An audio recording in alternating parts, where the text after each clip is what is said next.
Shalom, jemaat yang dikasihi Tuhan. Kita patut memuji Tuhan karena kita masih dipertemukan di rehat hari ini, Sabtu 9 Oktober 2021, yang didasari dari Matius 5 ayat 27 sampai 37. Mengawalinya, mari kita minta pimpinan Tuhan. Kita berdoa. Bapa di surga, kami bersyukur memuji Engkau karena Engkau adalah Allah, karena Engkau adalah Tuhan dan Juru Selamat kami, dan kami ada hari ini sebagaimana kami ada, itu oleh karena kemurahan-Mu saja. Kami mohon pimpinan Roh Kudus bagi kami, agar kami ketika membaca firman Tuhan dan merenungkannya, kami diberi hikmat untuk mengerti akan Engkau dan akan kasih setia-Mu. Dalam nama Tuhan Yesus kami berdoa. Amin. Matius 5 ayat 27 sampai 37. Demikian firman Tuhan. Kamu telah mendengar firman, jangan berzina. Tetapi aku berkata kepadamu, setiap orang yang memandang perempuan serta menginginkannya, sudah berzinah dengan dia di dalam hatinya. Maka jika matamu yang kanan menyesatkan engkau, cungkilah dan buanglah itu. Karena lebih baik bagimu jika satu dari anggota tubuhmu binasa, daripada tubuhmu dengan utuh dicampakkan ke dalam neraka. Dan jika tanganmu yang kanan menyesatkan engkau, penggallah dan buanglah itu. Karena lebih baik bagimu jika satu dari anggota tubuhmu binasa, daripada tubuhmu dengan utuh masuk neraka. Telah difirmankan juga, siapa yang menceraikan istrinya harus memberi surat cerai kepadanya.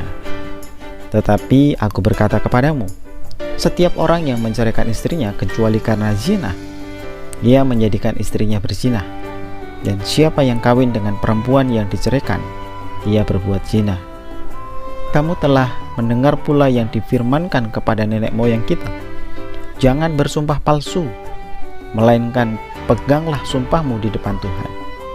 Tetapi aku berkata kepadamu, janganlah sekali-kali bersumpah baik demi langit, karena langit adalah tahta Allah, maupun demi bumi, karena bumi adalah tumpuan kakinya, ataupun demi Yerusalem, karena Yerusalem adalah kota raja besar. Janganlah juga engkau bersumpah demi kepalamu, karena engkau tidak berkuasa memutihkan atau menghitamkan sehelai rambut pun. Jika ya, hendaklah kamu katakan ya. Jika tidak, hendaklah kamu katakan tidak. Apa yang lebih daripada itu berasal dari si jahat. Tema renungan kita hari ini, umparakai kamaindanan rampanan kapak, menjaga kekudusan pernikahan. Kata orang, menikahlah jika engkau sudah siap. Kesiapan di sini tidak hanya menyangkut materi, mapan tidaknya kehidupan seseorang, tetapi siap dari banyak sisi, termasuk siap bertanggung jawab, serta menjaga kekudusan pernikahan, serta menjaga diri untuk tidak melakukan hal yang dapat menodai kudus pernikahan itu. Salah satu hal yang bisa merusak kekudusan pernikahan ialah zina. Yesus menyampaikan bahwa zina tidak hanya dalam bentuk tindakan yang nampak saja, tetapi juga ketika seseorang memandang dan mengingini, itu sudah dikatakan berzinah di dalam hati. Ayat 28. Yesus mengingatkan para murid untuk membuang dan menjauhi segala sesuatu yang dapat menyesatkan mereka. Ayat 29 sampai dengan 30. Selain perzinahan, Yesus juga menyampaikan tentang perceraian. Yesus menentang penafsiran yang sempit dan membuang dan membuka peluang dosa.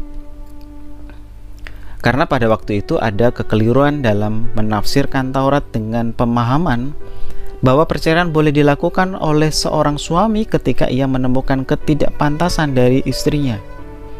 Mengenai perceraian, Yesus kembali mengutip tradisi dalam Perjanjian Lama bahwa siapa yang menceraikan istrinya harus memberi surat cerai, dan untuk memperoleh surat tersebut tidaklah semudah yang kita pikirkan. Sehingga memberi kesimpulan bahwa betapa berharganya dan kudusnya pernikahan itu. Dalam pernikahan Kristen, Suami maupun istri memiliki tanggung jawab untuk menjaga kekudusan pernikahan. Tidak memandang rendah suami atau istri, tetapi melihat diri sebagai pasangan yang sepadan. Sebab pernikahan bukan hanya sekedar ikatan suami istri, tetapi sebagai sarana untuk menyatakan cinta kasih Allah kepada sesama. Bagaimana dengan kehidupan pernikahan kita? Sudahkah kita menjaga kekudusan hidup di dalam pernikahan kita dan dalam keluarga kita? Jagalah kekudusan kehidupan. Amin. Tuhan Yesus memberkati. Mari kita berdoa. Tuhan, berkatilah keluarga kami, berkatilah pernikahan kami yang Tuhan kuduskan. Berkatilah anak-anak, pakailah keluarga kami untuk menjadi berkat bagi gereja, bagi para tetangga, bagi masyarakat, bagi bangsa dan negara. Saat ini kami berdoa untuk kebangunan rohani bagi jemaat, untuk kebangunan rohani bagi bangsa kami. Kami berdoa mohon pengampunan-Mu atas hal-hal yang tidak menyenangkan Tuhan dalam keluarga kami, dalam bangsa ini, dan kiranya Tuhan berikan hikmat bagi para pemimpin bangsa kami, sehingga mereka boleh mengambil kebijakan-kebijakan yang tepat, yang sesuai dengan kehendak Tuhan. Mereka memimpin dengan takut akan Engkau. Tuhan, berikan hikmat-Mu bagi setiap petugas kesehatan untuk dapat menangani masalah pandemi yang sedang kami alami saat ini. Tolong kami Tuhan, tolong dan berkatilah setiap jemaat, agar kami di mana saja, kapan saja dipakai Tuhan dan siap sedia untuk menjadi berkat bagi banyak orang dan memuliakan nama-Mu.